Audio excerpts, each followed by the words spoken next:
Perintah Kawalan Pergerakan akan dikuatkuasakan semula bermula Rabu ini sehingga 26 Januari. Ia membabitkan 3 peringkat pelaksanaan iaitu PKP, PKP bersyarat dan PKP pemulihan. Perdana Menteri Tan Sri Muhyiddin Yassin dalam perutusan khas petang tadi memaklumkan keputusan tersebut terpaksa diambil selepas fasiliti Kementerian Kesihatan tidak lagi mampu menampung peningkatan kes baru setiap hari. 6 negeri dikenakan Perintah Kawalan Pergerakan PKP. Ia membabitkan Pulau Pinang, Selangor, wilayah Persekutuan Kuala Lumpur, Putrajaya dan Labuan. Ia termasuk Melaka, Johor dan Sabah. Bagi negeri yang dikenakan pelaksanaan PKP bersyarat pula, ia membabitkan Pahang, Perak, Negeri Sembilan, Kedah, Terengganu dan Kelantan. PKP pemulihan pula membabitkan Perlis dan Sarawak. 15 hospital yang dikategorikan sebagai hospital COVID-19 sudah mencatatkan penggunaan katil melebihi 70%.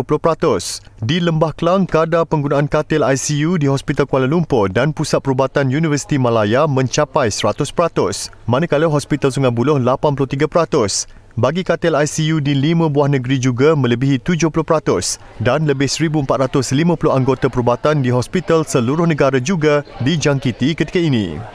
Pada ketika ini, fasiliti Kementerian Kesihatan Malaysia KKM sudah tidak mampu untuk menampung peningkatan sehingga 2,000 kes baru setiap hari. Our healthcare system is at a breaking point. Peningkatan jumlah pesakit secara mendadak akan melumpuhkan kapasiti sistem kesihatan sedia ada dalam sekelip mata. Ia tidak lagi mampu untuk menampung jumlah pesakit yang memerlukan rawatan dan kes-kes kematian akan terus meningkat. Jadi tidak mudah untuk saya mengatakan semua ini, tapi inilah realiti yang berlaku sekarang. Dengan pelbagai kemungkinan yang terpaksa kita hadapi sekiranya dibiarkan berlarutan tanpa sebarang campur tangan atau intervensi kesihatan awam yang lebih ketat lagi. Serentak dengan pelaksanaan kembali PKP itu, semua aktiviti sosial yang membabitkan perkumpulan beramai-ramai termasuk perarakan perayaan Taipusam adalah tidak dibenarkan sama sekali. Manakala pergerakan rentas negeri dan daerah juga tidak dibenarkan. Pergerakan rentas negeri tidak dibenarkan di seluruh negara. Untuk manakala bagi kawasan PKP, pergerakan rentas daerah juga tidak dibenarkan. Rentas negeri tak boleh, rentas daerah pun tidak dibenarkan. Jadi susulan larangan pergerakan merentas negeri dan daerah ini, operasi sekatan jalan SJR akan mula berkuat kuasa pada jam 12.01 tengah malam Rabu 13 Januari 2021. Dan bagi negeri yang dilaksanakan PKP, pergerakan anda adalah terhad di dalam 10 km radius saja.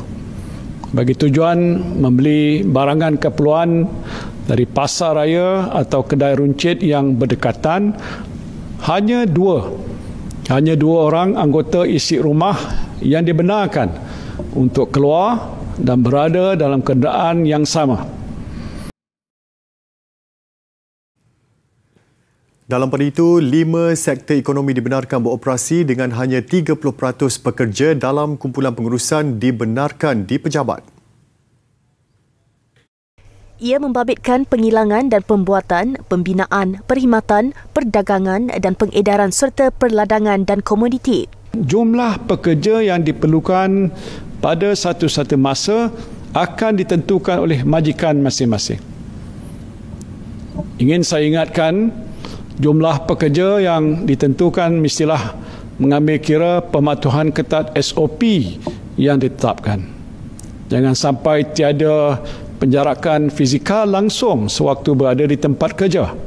Mana-mana majikan yang melanggar SOP dan menyebabkan berlakunya penularan jangkitan COVID-19 di tempat kerja, tindakan tegas akan diambil berdasarkan undang-undang termasuk menutup premis berkenaan.